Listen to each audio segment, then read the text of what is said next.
saya yakin bahwa sekarang ini setiap rumah pasti ada lampunya. Apakah ada Bapak Ibu yang tidak punya lampu di rumah? Saya yakin pasti punya. Dan kita tahu kegunaan lampu itu adalah untuk menerangi kita, sehingga akhirnya kemudian kita masih bisa beraktivitas, melakukan berbagai kegiatan. Di malam hari kita sangat terbantu oleh adanya pencahayaan lampu.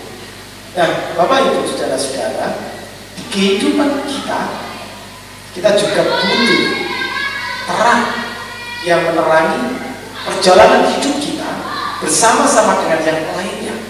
Karena kita tahu ada banyak instrumen, ada banyak peralatan-peralatan atau prasarana-prasarana yang dibutuhkan di hidup ini untuk kita bisa hidup berdampingan bersama-sama meski kita beda keyakinan atau juga beda warna kulit dan sebagainya. Ada tradisi, ada adat istiadat, dan juga ada peralatan hukum. Semua itu sebenarnya adalah untuk menata kehidupan kita. Kita juga sadar dan tahu ketika itu atau ketika kita melakukan adat istiadat, tradisi, hukum tanpa diterangi, yaitu adalah kasih, maka pemberlakuan dari adat istiadat, tradisi, dan juga hukum itu bisa membuat hidup tidak damai sejahtera. Ini yang menarik dalam kehidupan kita. Allah hadir menghadirkan cinta kasih, sehingga akhirnya praktek kehidupan kita di setiap saat, di setiap hari adalah dalam terang kasih. Ketika kita melakukan adat istiadat, tradisi, ataupun juga hukum, itu seyogyanya diterangi oleh kasih. Sebagaimana yang tertulis di Injil Matius pasal 22. Akan secara khusus saya bacakan ayat yang ke-39. Dan hukum yang kedua yang sama yang itu ialah kasihilah sesamamu manusia seperti dirimu sendiri. Sekali lagi saya mengatur bahwa praktek pemberlakuan adat istiadat, tradisi, dan hukum itu malah bisa membuat manusia jauh dari damai sejahtera. Dan kita bisa merasakan sendiri, ada istilah hukum itu tumpul ke atas, tajam ke bawah. Dan kita juga tahu dan kita bisa membaca melalui Injil di mana akhirnya Tuhan Yesus sering kali dijerat oleh pemberlakuan hukum, pemberlakuan adat istiadat, dan juga tradisi-tradisi yang ada pada waktu itu. Karena kita melihat menurut mereka Tuhan Yesus tidak melakukan sebagaimana yang mereka yakini atau yang mereka lakukan setiap saat bersama dengan tradisi, dengan adat istiadat, dan dengan hukum. Seperti misalkan Tuhan Yesus diserang karena Tuhan Yesus membiarkan para murid yang makan lupa untuk mencuci tangan.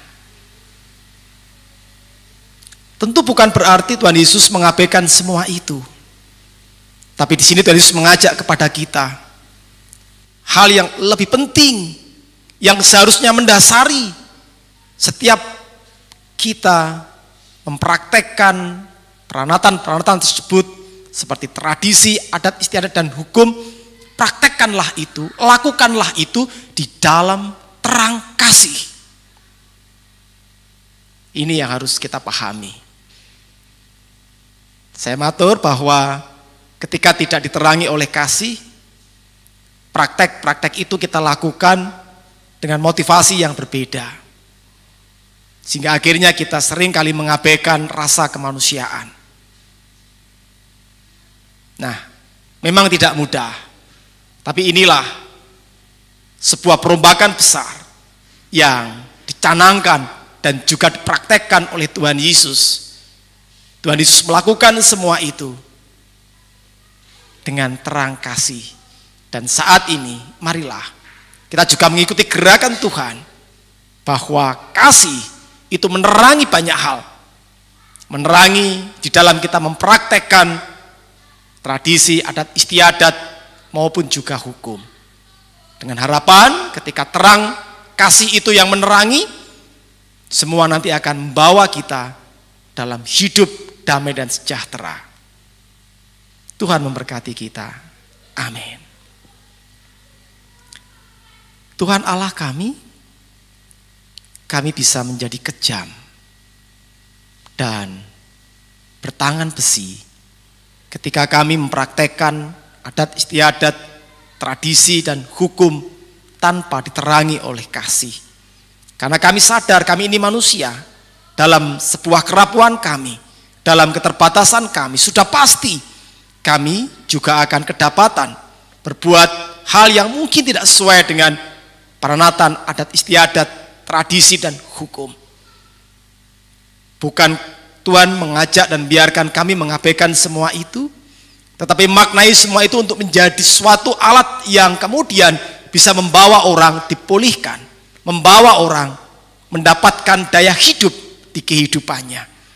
Kiranya kami dimampukan meletakkan kasih di kehidupan kami. Di dalam Tuhan Yesus kami berdoa dan bersyukur. Amin.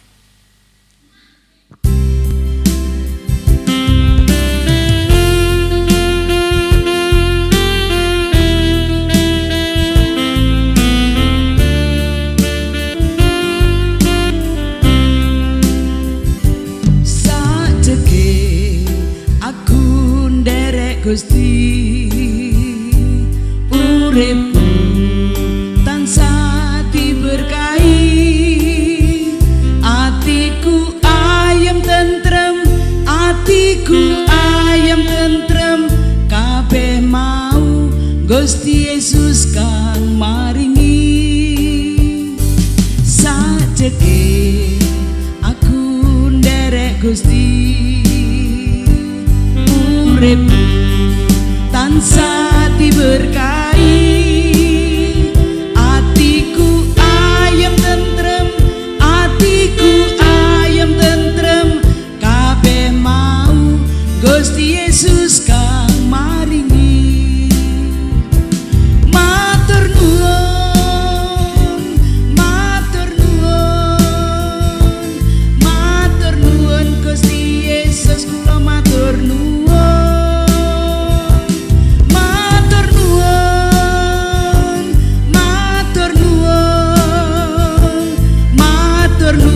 Gusti Yesus kula matur nuwun.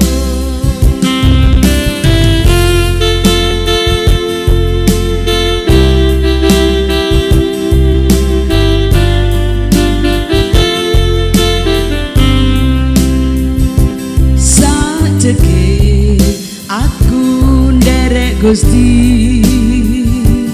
uripku tansah diberkahi, atiku ayem tentrem, kabeh mau Gusti Yesus kang maringi. Sajeke aku nderek Gusti, uripku tansah diberkahi, atiku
Yesus kula